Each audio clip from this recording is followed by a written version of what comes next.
Hello everyone, welcome back to my channel. तो आज मैं जिस केस के बारे में आपको बताने जा रही हूँ, उसने दिल्ली ही नहीं बल्कि पूरे देश को शॉक में डाल दिया था। आपको तो ये पता ही होगा कि पहले के ज़माने में कोई आइनॉक्स या पीवीआर जैसे बड़े बड़े थिएटर हॉल्स नहीं हुआ करते थे, और उस समय सिर्फ टॉकीज़ या सिनेमा हॉल्स ही एक सोर्स हुआ करता था जहाँ लोग नई पिक्चर्स देख सकते थे। ना ही आज के ज़माने जैसे ओटीटीज़ थे और ना ही टेलीविज़न में ज़्यादा मूवीज़ दिखाई जाती थी। उस समय तो कोई मूवी का टिकट मिल जाना भी बहुत बड़ा लक था, और टिकट्स उस समय ब्लैक में सेल होती थी। उसी समय जून 1997 में रिलीज़ होती है बॉर्डर। बॉर्डर उस समय की कितनी हिट मूवी थी, ये इस बात से ही पता चल जाता है कि उस समय बॉर्डर के सारे शोज़ जो थे वो हाउसफुल जाया करते थे। और इसी वजह से ही ग्रीन पार्क में लोकेटेड उपहार सिनेमा में भी बहुत बड़ी भीड़ बॉर्डर देखने पहुंची थी। पर उपहार सिनेमा का तो 1983 में ही स्ट्रक्चरल और फायर सेफ्टी मेजर्स फुलफिल नहीं कर पाने के कारण लाइसेंस रद्द कर दिया गया था। पर फिर भी सिनेमा हॉल अब तक कैसे चल रहा था? तो होता ये था कि 1983 से 1997 तक सिनेमा हॉल के ओनर्स हाई कोर्ट में स्टे लगा के 2 महीने का टेम्पररी लाइसेंस ले लेते थे, और ऐसे ही उपहार सिनेमा 14 साल से 2 महीने के टेम्पररी लाइसेंस में ही चल रहा था। ना ही वहाँ प्रॉपर फायर का मैनेजमेंट सिस्टम था, ना ही अनाउंसमेंट सिस्टम। इनफैक्ट ये सब तो छोड़ ही दो, वहाँ हॉल में तो इमरजेंसी लाइट्स, एग्जिट लाइट्स या फुट लाइट्स जैसी बेसिक फैसिलिटीज़ भी नहीं थी। उपहार सिनेमा के बेसमेंट में ना 2 ट्रांसफॉर्मर्स लगे हुए थे, जिससे पूरे सिनेमा हॉल में इलेक्ट्रिसिटी सप्लाई होता था, और वहाँ भी कंस्ट्रक्शन में बहुत से फ्लॉज थे। लापरवाही तो तब हद से बढ़ गई थी जब 13 जून 1997 के दिन सुबह सुबह ही ट्रांसफार्मर में शॉर्ट सर्किट होने के कारण आग लग जाता है। तुरंत दिल्ली इलेक्ट्रिसिटी बोर्ड को बुलाया जाता है, और उस समय जो भी इक्विपमेंट्स उनके पास थे वो लोग बस उससे ही ट्रांसफार्मर को रिपेयर करके चले जाते हैं। इनफैक्ट उस समय इलेक्ट्रिसिटी बोर्ड क्रैम्पिंग मशीन का भी यूज़ नहीं करती, ये सोच के कि अगर ऐसे ही काम चल जा रहा है तो ऐसे ही कर देते हैं। शाम होते तक दिल्ली इलेक्ट्रिसिटी बोर्ड का ये जुगाड़ रंग दिखाना शुरू कर देता है। ट्रांसफार्मर से एक केबल लूज होकर रेडिएटर से जाके टकराता है, जिससे रेडिएटर में भी छेद हो जाता है। अब जिनको नहीं पता उनको मैं ये बता दूं कि रेडिएटर ट्रांसफार्मर को कूल करने का काम करता है, और इसके अंदर ऑयल भरी हुई होती है। पर जैसे ही रेडिएटर में छेद हुआ, रेडिएटर के अंदर का ऑयल लीक होने लगा। रेडिएटर के काम नहीं करने की वजह से ट्रांसफार्मर गर्म हो चुका था, और हीट की वजह से ट्रांसफार्मर में आग लग जाती है। रेडिएटर में जो ऑयल भरा जाता है ना, वो ऐसे ही फ्लेमेबल होता है, और बेसमेंट में जो गाड़ियाँ खड़ी थी उसमें डीजल पेट्रोल तो था ही।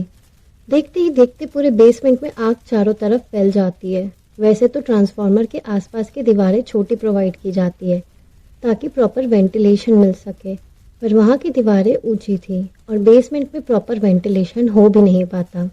इस वजह से धुआं स्टेयरकेस से ट्रेवल करके मूवी हॉल में भरने लग जाता है। लगभग मूवी इंटरवल में पहुंच पाता है कि तभी हॉल में हर जगह धुआं भर जाता है। पहले धुआं पहुंचता है फर्स्ट फ्लोर। फर्स्ट फ्लोर में लगभग 700 लोग बैठे हुए थे। देखते ही देखते पूरे हॉल में भगदड़ मच जाता है। लोग इतना डर चुके थे कि वो गेट की तरफ भागने लगते हैं ताकि वो बाहर निकल सके। फर्स्ट फ्लोर के लगभग सारे लोग गेट से सेफली निकल गए, और दिक्कत तब हुई जब धुआं चढ़ने लगा बालकनी की तरफ। बालकनी में उस समय 302 लोग मूवी देख रहे थे। वैसे तो बालकनी में बस 250 सीट्स की जगह थी, पर जैसे कि हमने पहले ही डिस्कस किया कि उस समय शोज हाउसफुल जा रहे थे। इस वजह से ज़्यादा पैसे कमाने के लिए और लोगों को एकोमोडेट करने के लिए एग्जिट गेट को बंद करके वहाँ पे एक्स्ट्रा सीट्स लगा दिए गए थे, और बालकनी में कोई एग्जॉस्ट फैन नहीं दिया गया था। ना ही लाइट्स थे जो थिएटर में लगानी ज़रूरी होती है, जैसे कि इमरजेंसी लाइट्स, एग्जिट लाइट्स या फुट लाइट्स। इनफैक्ट वहाँ तो फायर अलार्म, फायर एक्सटिंग्विशर या अनाउंसमेंट सिस्टम जैसा बेसिक फीचर भी इंस्टॉल नहीं किया गया था। ट्रांसफार्मर में जब आग लगी थी तभी वहाँ का पावर सप्लाई कट गया था, और लाइट्स भी नहीं थी। इस वजह से वहाँ बस चारों तरफ अंधेरा था, और लोगों को दरवाज़ा तक भी जाने में मुश्किल था। दरवाजे पर जैसे तैसे जो लोग पहुँचे तब उनको पता चला कि वो दरवाज़ा भी बाहर से स्टाफ बंद कर चुका था, ताकि बिना टिकट्स कोई अंदर ना जा सके। कुछ लोग बालकनी से कूदकर नीचे के गेट से निकलते हैं, तो वहीं कुछ उस दरवाजे को तोड़कर सिनेमा के उस जगह पे पहुंच जाते हैं जहां खाने पीने का सामान मिलता था। लोगों ने सोचा कि अगर वो टेरेस पे चले जाए तो वो बच सकते हैं, पर टेरेस का भी डोर लॉक कर दिया गया था क्योंकि ऊपर के फ्लोर में ऑफिस बना दिया गया था। लोग उस समय लॉबी में नहीं जा पाए क्योंकि लॉबी के रास्ते में भी एक 8 सीटर वीवीआईपी काउंटर बनाया गया था। मेन एग्जिट गेट भी बाहर से लॉक कर दिया गया था। स्टाफ भी थिएटर में से पहले ही भाग चुके थे। अगर वो उस समय दरवाज़ा खोल देते तो लोगों की जान नहीं जाती, पर वो तो अपनी जान बचाने के लिए पहले ही भाग जाते हैं। जो लोग बालकनी में फंसे रह गए वो वहीं ही दम घुटने के कारण बेहोश हो गए और कुछ की तो जान भी चली गई। फायर ब्रिगेड को भी ट्रैफिक के कारण से पहुंचने में देर हो गया।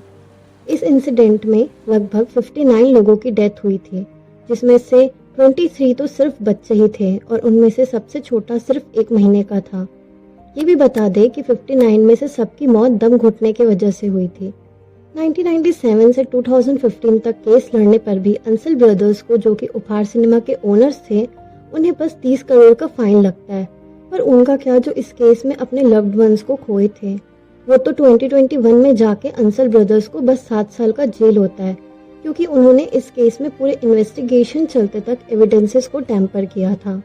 पर उसके बाद भी 2022 में पटियाला हाउस कोर्ट सेंटेंस को कम करके बस 8 महीने 12 दिन का कर देती है।